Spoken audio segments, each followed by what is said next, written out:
जो हार नहीं मानता उसकी विजय हमेशा होती है। और कहा भी यही क्या है कि खुदी को कर बुलंद इतना कि हर तकदीर से पहले, खुदी को कर बुलंद इतना कि हर तकदीर से पहले खुदा बंदे से पूछे, खुदा पूछे बता तेरी रजा क्या है। यही शब्दों के साथ एक बार फिर मैं स्वेके जी का बहुत बहुत अभिनंदन करता हूँ। और वे हमारे बीच आई हैं, हमारे और उनका एक संबंध, एक लंबा संबंध रहा है। कई कार्यक्रमों में हम दोनों साथ रहने का सौभाग्य प्राप्त हुआ है और आज भी हमारे बीच उपस्थित थे और उनका घोषणा हो चुका है। मैं उनसे चाहूंगा कि वे भी अपनी बात रख लें। Thank you sir. सबसे पहले आप सभी को धन्यवाद नमस्कार करती हूँ और मैं उस शख्स को धन्यवाद देना चाहती हूँ जिन्होंने मुझे आमंत्रित किए और मुझ जैसी लड़की को आप सबों के बीच बोलने का, दो शब्द बोलने का मौका दिए। मैं अमरकांत सर को धन्यवाद देना चाहती हूँ, संगीता मैम को धन्यवाद देना चाहती हूँ और हमारी विजन इंफॉर्मेशन टेक्नोलॉजी के जो हमारे director sir Rakesh Roshan sir, जिन्होंने मुझे, एक होता है ना कि हमें जन्म तो मेरे मम्मी पापा ने दिए, मम्मी पापा के द्वारा मैं जन्म ली, लेकिन हमारा जो दूसरा जन्म हुआ वो दूसरा जन्म हमारे राकेश रोशन सर के द्वारा ही हुआ है। आज हम आप सबों के बीच जो भी बोल पा रहे हैं, जो भी हमारे अंदर एक जुनून उत्पन्न हुआ वो हमारे राकेश रोशन सर के द्वारा, हमारे vision information technology computer centre के द्वारा ही उत्पन्न हुआ है। और आए हुए जितने भी हमारे मुख्य अतिथि गण यहाँ पे पधारे हैं, जो भी जितने भी गणमान्य नागरिकों यहाँ पे अपना अपना समय दिए हैं, आप सभी को मैं तहे दिल से अभिवादन करती हूँ, अभिनंदन करती हूँ, प्रणाम करती हूँ। मैं सुची शर्मा बस रोशना बाजार की रहने वाली हूँ। मैं पहले बहुत ज्यादा फिटनेस थी। मैं कुछ दो शब्द अपने बारे में बताना चाहती हूँ कि मेरा ये हादसा कैसे हुआ।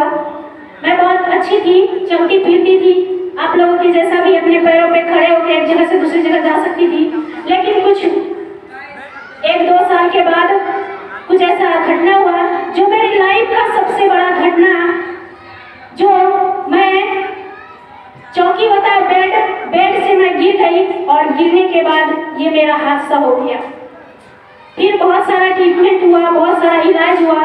आर्थिक स्थिति खराब होने के बावजूद मेरे अच्छी वहाँ तक इलाज नहीं हो पाया जितना कि मैं ठीक हो पा सकूं और अपने स्वस्थ जीवन पा सकूं। ऐसा ऊपर वाला ने मेरे साथ ऐसा किया जो कि मुझे अपंग, जो जिसे कहा जाता है अपंग बना दिया जाए, यानी मेरे दोनों पैर अपंग हैं, मैं चल फिर नहीं सकती, बैठ के ही अपने एक जगह से दूसरी जगह जाती हूँ।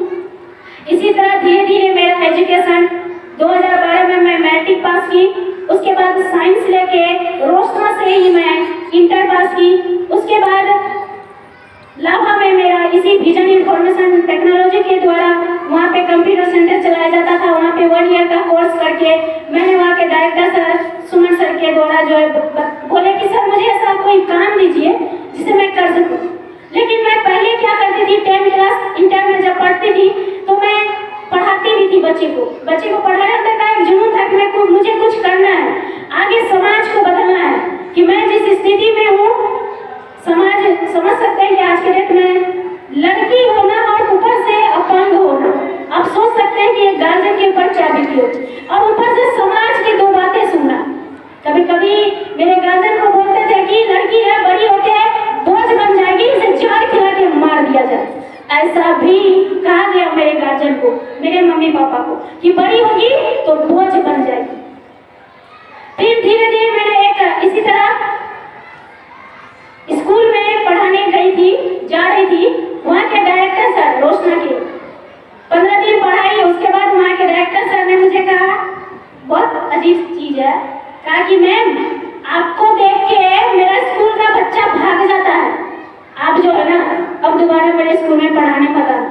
जितना दिन पढ़ाए आप उसको उसका फीस आपको मिल जाएगा। आप सोच सकते हैं कि उस वक्त मेरे दिल में क्या बीतता होगा। टूटा हुआ महसूस करती थी। क्या जिसका पैर नहीं है वो पढ़ा नहीं सकती है? जिसका पैर नहीं, क्या वो दो शब्द अपने रख नहीं सकती है? क्या जो जिसका पंख नहीं होता, क्या वो उड़ नहीं सकती है? लेकिन फिर मैं लाभा में 1 ईयर का कोर्स कंप्लीट की। उसके बाद राकेश रोशन सर से मुलाकात हुआ। उसके बाद मैंने ट्रेनिंग ली। सर मुझे ऐसा बनाइए कि मैं कुछ करना चाहती हूँ। मुझे बहुत शौक था 2 लोगों के बीच ऐसा बताने का कि जिसका भी घर में बेटा या बेटी अपंग हो या कुछ भी हो, उसे शिक्षा देना बहुत जरूरी है। और जब तक शिक्षा है तब तक आपके पर कोई काट नहीं सकता। वो कहते हैं ना कि मंजिल उन्हीं को मिलती है जिनके सपनों में जान होती है। पंखों से कुछ नहीं होता दोस्तों, हौसलों से उड़ान भर जाती है, हौसलों से उड़ान भर जाती है। मैंने उसी दिन संकल्प की कि भगवान ने मुझे, अल्लाह गॉड ईश्वर ने मुझे अपंग तो बनाया है, पैरों से बनाया है, माइंड से अपंग नहीं बनाया। मैं सोच सकती हूँ तो मैं कुछ भी कर सकती हूँ। मैं अपने समाज को बदल दूंगी। मैं अपने विचारों से एक ऐसा मोटिवेशन, ऐसा जुनून जगाऊंगी समाज में कि हर वो शख्स अपने आप को काबिलियत बना सकती है, बड़ी कामयाबी हासिल कर सकती है। उसी दिन संकल्प ली और राकेश रोशन सर के द्वारा कॉल सेंटर में काम करती थी और उसी कंपनी ने मुझे ट्रेनिंग देकर जो भी बातें कर पा रही हूँ वो आप सबके सामने कर पा रही हूँ। तो thank you so much sir. अब मैं ज्यादा नहीं बोलूंगी। वो कहता है ना कि कहीं जीत बाकी है, कहीं हार बाकी है, कहीं जीत बाकी है, कहीं हार बाकी है। यहाँ से चले हैं नई मंजिल के लिए। ये तो एक पन्ना था, अभी तो एक किताब बाकी है, तो एक किताब बाकी है। Thank you so much.